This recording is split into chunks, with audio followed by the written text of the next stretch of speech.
Shalom and good day all, this is the Healing 29 back again for some DC reviews, and for these DC reviews I'll be covering issue 20 of Justice League Unlimited along with issue 38 of Superman.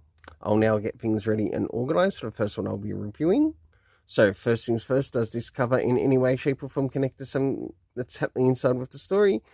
In some essence, not so much, because what you see of the Brainiac Queen doesn't come until towards the end of the story, to which I give the cover rating a 6.5 out of 10. I think this would have been better for, say, the next issue cover instead of this issue. Now it's time to move into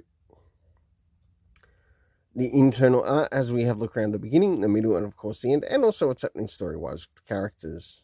So as the story begins, and we've also learned in the story that, yes, many of the villains that have had these weird dreams, visions, whatever else, in relation to the universe, have been given a pardon and by the Justice League. And of course, not everyone's happy about it. Some are a little bit concerned about it, which is fair. But as things continue within the story, we get to see how Starro is being used to sort of like help in the situation.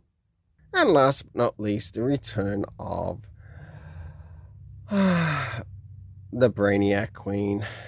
This is going to be a boring one.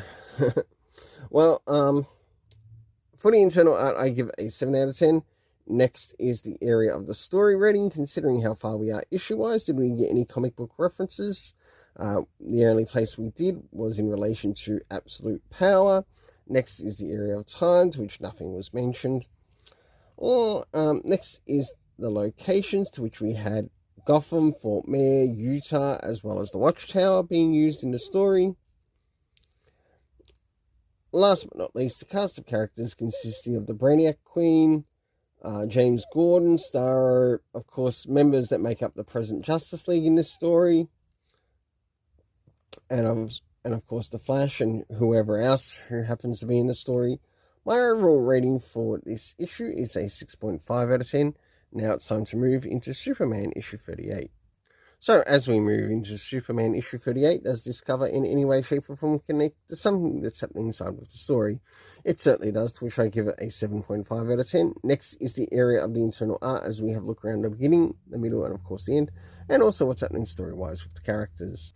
So as the story begins, Witchfire sets up a bit of a situation to sort of like trap Superboy Prime, and in her attempt to capture him, he ends up revealing his identity as Superboy Prime, and that sort of like flops a bit, but he also gets to see what happens with the character of Witchfire here, until last but not least, towards the end, to which we might have a return of an Infinity Crisis.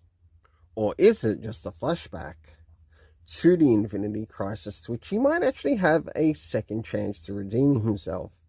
For the internal art, I give it a 7 out of 10. Next is the area of the story rating. So first things first, do we get anything comic book reference-wise? No. Time? No. Location? Yes, to which we get Metropolis. Last but not least, the cast of characters consisting of Superboy Prime. We also have Witchfire, as well as Manchester Black making an appearance. My overall rating for this issue and story is a 7 out of 10. Until then, let's keep it colourful and have yourself an awesome day.